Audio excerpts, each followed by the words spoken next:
où, pour leur défense, on vous demandera de faire application des dispositions de l'article 117 pour leur accorder des circonstances atténuantes, Monsieur le Président, je dirais que les circonstances atténuantes s'accordent pour ceux-là qui ont regretté tout au moins les actes qu'ils ont commis. Eux, vous ne devez même pas y penser, Monsieur le Président, Messieurs les assesseurs.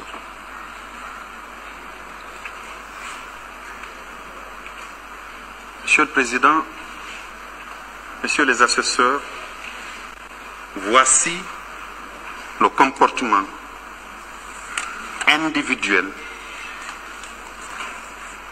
de tous ces accusés-là.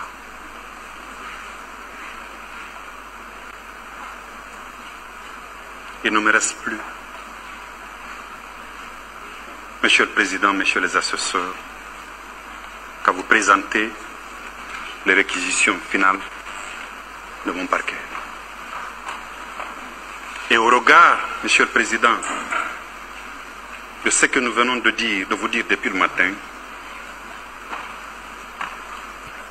le ministère public requiert qu'il plaise à votre auguste tribunal requalifier les faits de meurtre, assassinat, torture, enlèvement, séquestration, coups et blessures volontaires, violence, pillage de marchandises, de biens mobiliers, d'incendies volontaires, de magasins, conteneurs et leurs contenus, vol à main armée, entrave aux mesures d'assistance et de l'omission de porter secours, détention illégale de matériel de guerre de première catégorie, viol et complicité, prévus et punis par les articles 19, 20, 206, 208, 303, 304, 305, 306, 11, 12, 132, 32, 233, 234,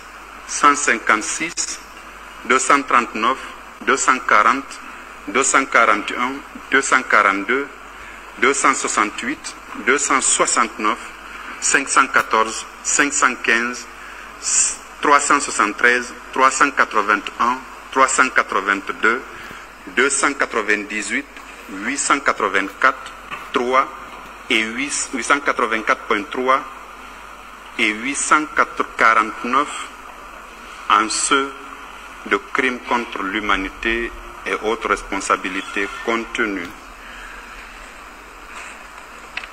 dans les dispositions des articles 194, 195, 196, 197, 198, 199 du Code pénal, 7, 25, 27, 28, 29 et 30 du statut de Rome de la Cour pénale internationale du 17 juillet 1998.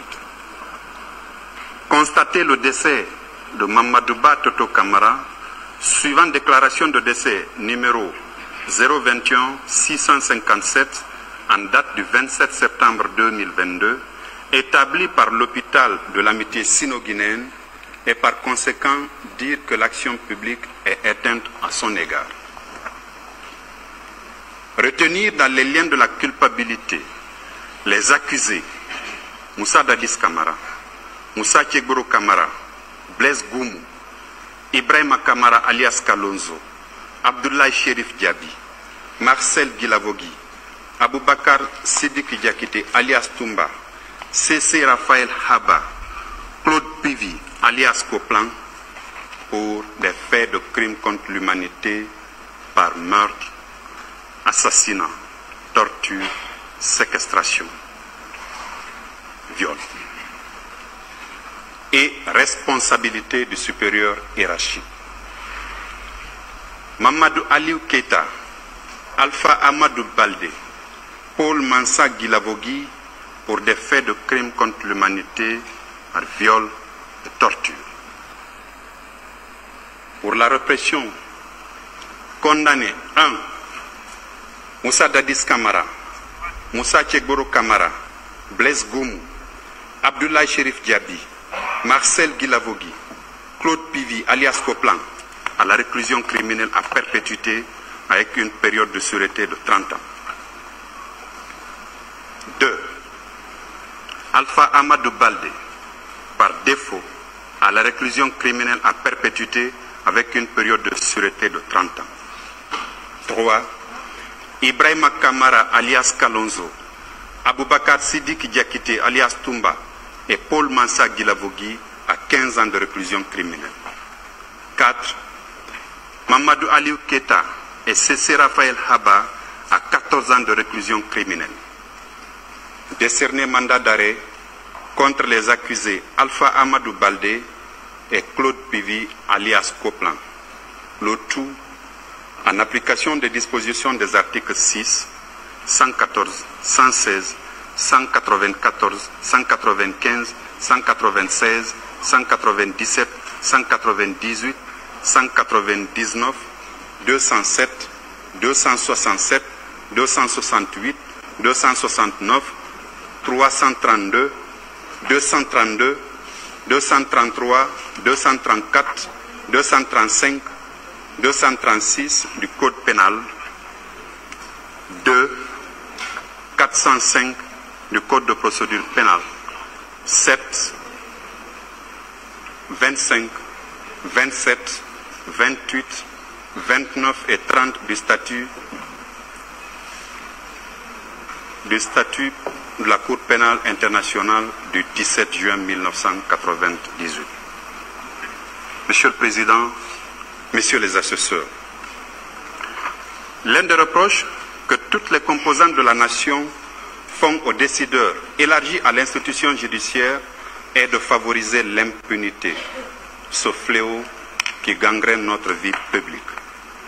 En effet, nos compatriotes ne se privent pas de soutenir au niveau de la quasi-totalité des médias de la place que l'institution judiciaire serait à l'image d'une toile d'araignée qui laisserait passer les grosses mouches pour ne retenir que les plus petites. Bonsoir à tous.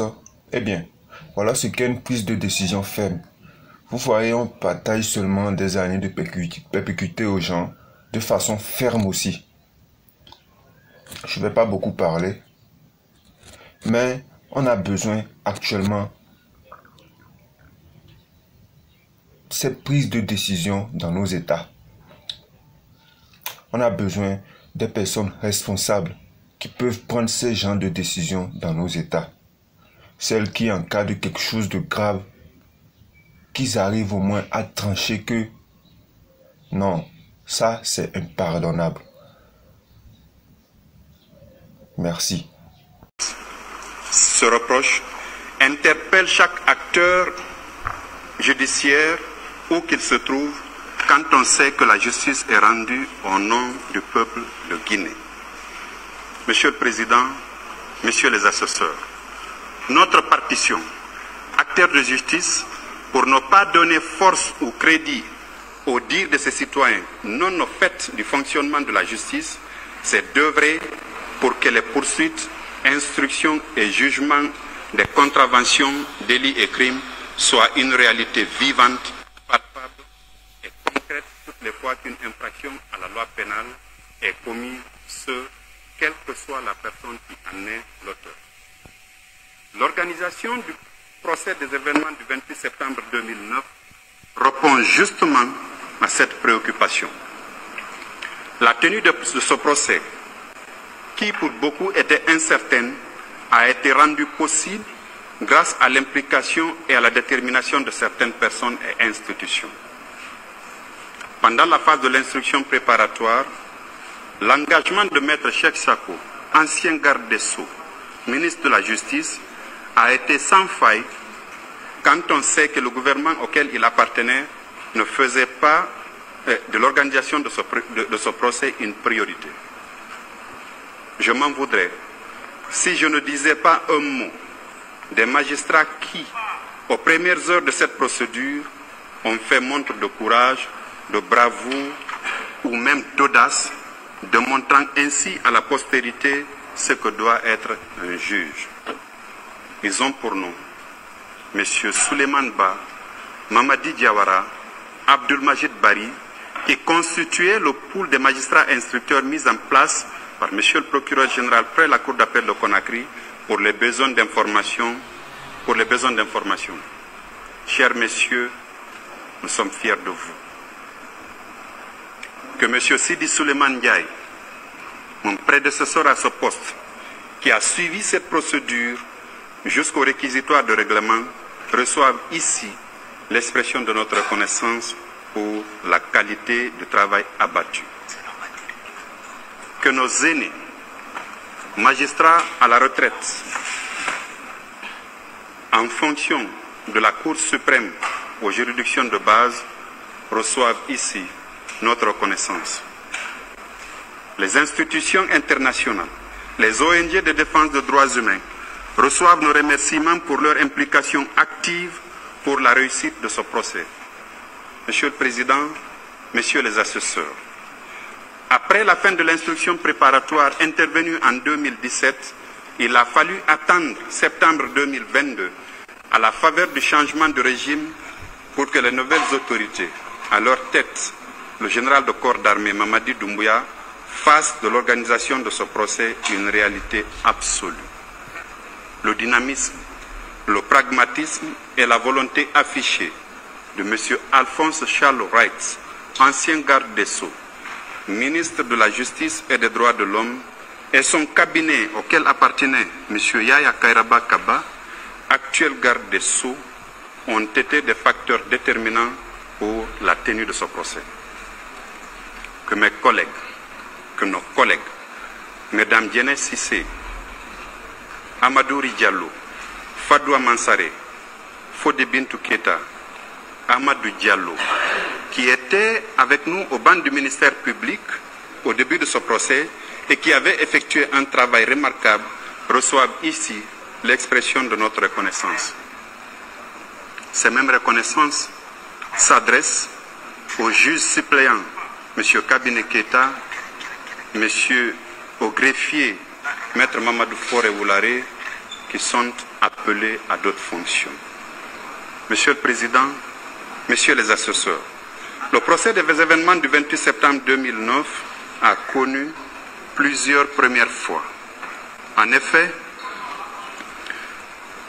c'est pour la première fois que des crimes de masse, pour emprunter le jargon des journalistes, sont poursuivis et jugés de la sorte par nos juridictions. C'est aussi pour la première fois que nous avons dans le box des accusés un ancien président, des anciens commis de l'État, des anciens responsables militaires et paramilitaires pour répondre des crimes qui leur sont reprochés. Le réquisitoire que nous venons de vous présenter, les réquisitions que nous venons de vous présenter sont une illustration parfaite de l'adage souvent usité que nul n'est au-dessus de la loi. Cette loi qui est, comme disent les latins, erga omnes, une pour tous à l'égard de tous.